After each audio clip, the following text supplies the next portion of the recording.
Hey guys, welcome back to the channel. Today we have more PlayStation VR2 news to go over and cover in this video. We're gonna talk about new game releases, new game announcements, some updates, some new informations regarding Resident Evil on PSVR2, and a new PlayStation Store sale as well. So let's not waste any more time and let's jump right into it. The target is Colonel Peter Conrad. He was one of ours. Last Thursday, July 4th, was the 1-year anniversary of the excellent PSVR2 exclusive Synapse. So happy birthday to Synapse and congratulations to Dreams for making one of the best PSVR2 games so far, and certainly one of the few games that actually took advantage of the PSVR2 hardware. And while we're talking about Dreams, take a look at this. I don't want to get ahead of myself here, but yeah, I think a new PSVR2 exclusive game from Dreams is already in the works, and they're saying here that Synapse will be the foundation of this new game. Well, if it ends up being nearly as good as Synapse was, then I think PSVR2 is about to add another banger to its already impressive library. Impressive. I'll admit, you made a good team on the battlefield.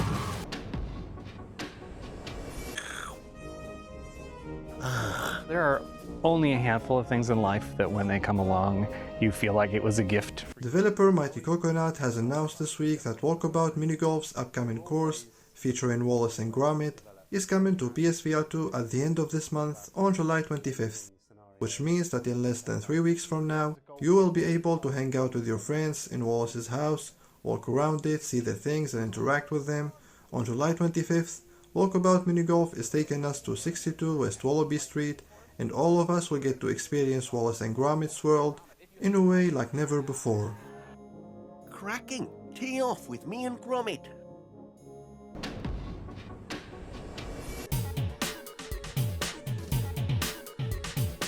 A couple of weeks ago, and precisely on the 13th of May, System Critical 3 was announced for PSVR2, and as of now it is scheduled to release in 2025, but that's not exactly news, isn't it?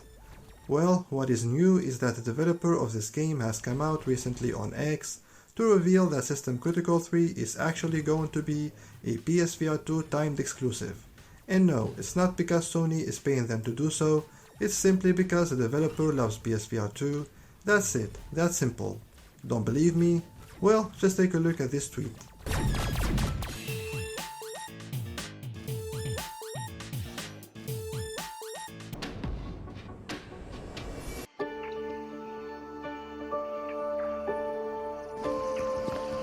A couple of weeks ago, Incuvo Games made the announcement that the action-adventure survival game Green Hell VR is getting a co-op mode in Q4 of this year. And this week, the developer has come out once more on their Discord to give us a couple of new screenshots and some more details on this upcoming mode as well. It says here, quote unquote, multiplayer gives you a chance to unlock the secrets of the story with your friends, experiencing Green Hell VR's narrative in a different way. This is not only by completing certain objectives through group work, but also by discussing it together later on. When it comes to cooking, one of the things that we will be able to do with our friends is building the smoker together and celebrating a quieter moment in the jungle by cooking meat and supplementing macronutrients. Co-op mode will also be a chance to use the walkie-talkie in new ways. Thanks to the walkie-talkie, we will be able to contact our friends from longer distances and extend the area of voice chat. Of course, when you are within close distance of your friends, you'll be able to use voice chat without the requirement of a walkie-talkie item. The developer is planning to make some general improvements to the base game model of the walkie-talkie. For example, an additional button will be placed that is directly connected to communication, and an indicator with the color representation of players in session will also be added. Incuvo has stated that they will have more to share in the time leading up to the release of this co-op update, and I can't wait to find out more about this mode.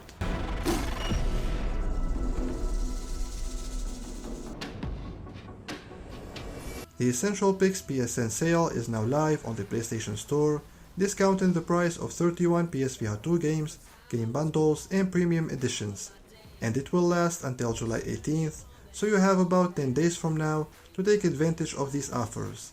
And speaking of offers, There are some interesting deals here, like GT7, the Digital Deluxe Edition, which is now 40% off, Horizon Call of the Mountain 34% off, Hubris 50% off, and Five Nights at Freddy's, the Full-Time Edition, 30% off. So if you're interested in any of these games, or if there is a certain game that you've been waiting for to get a significant discount to finally buy it, make sure you check out the PlayStation Store before July 18th.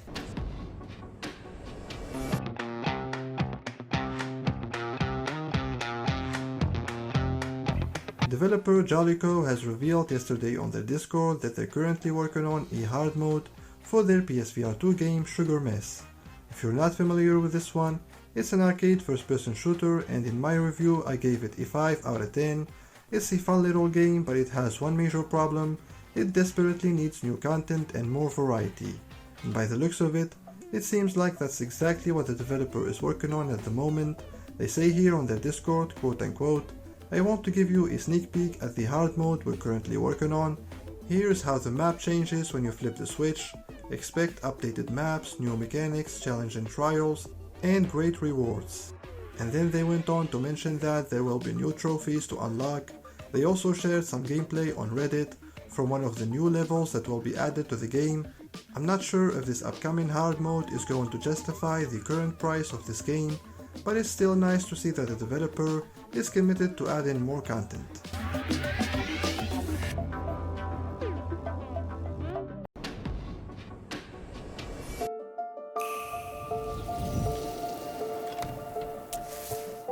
A new month is here. That means it's time for a new Puzzle in Places monthly pack.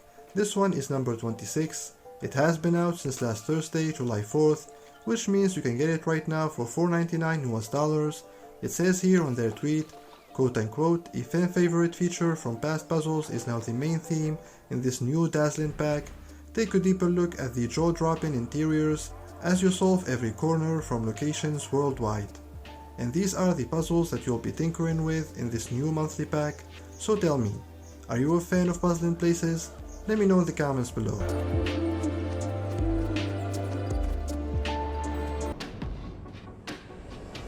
This week we had one new PSVR2 game release, if I might even call it that, the Street 10 VR.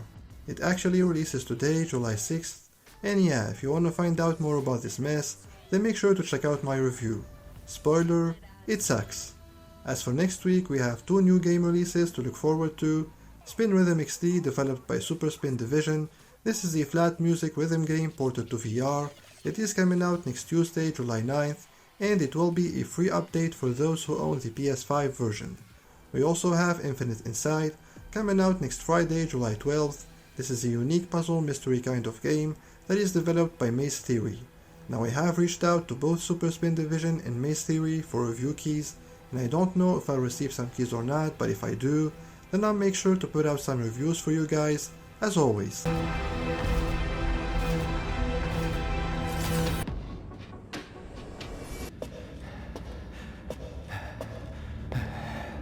During the latest summer showcase that took place last Monday, July 1st, Capcom has officially announced that they're working on the next main entry in the Resident Evil franchise, Resident Evil 9. Now this announcement shouldn't come as a surprise to anyone. We all knew that they have been working for a while now on Resident Evil 9, which will be the direct sequel to Resident Evil Village and the conclusion to the Winters family saga. What's new, however, is that apparently Koshi Nakanishi, the director of Resident Evil 7, is the one who's going to direct Resident Evil 9. What does that mean? Well, it means that there is a high chance that Resident Evil 9 is going to focus more on the horror factor this time around, just like RE7 did. Given the fact that RE7 released on the original PSVR, RE8 and RE4 both released on PSVR2, and since Capcom nowadays wants to put their games everywhere, like on PC, on consoles, on PSVR2, mobile devices, like if there is a refrigerator out there that can run games, I'm pretty sure they would develop for it. Plus, in a recent interview with Game Informer, Keisuke Yamakawa, the director of Resident Evil 4 Remake VR mode, and Masato Komazawa, the producer of the same game, have both stated that, and this is reading from GameInformer.com, they implemented all the elements they wanted for Resident Evil 4 VR. Once they wrapped up the project, they realized VR was well suited to the franchise. While they didn't discuss specifics, Kumazawa says they plan to undertake more challenges in the future.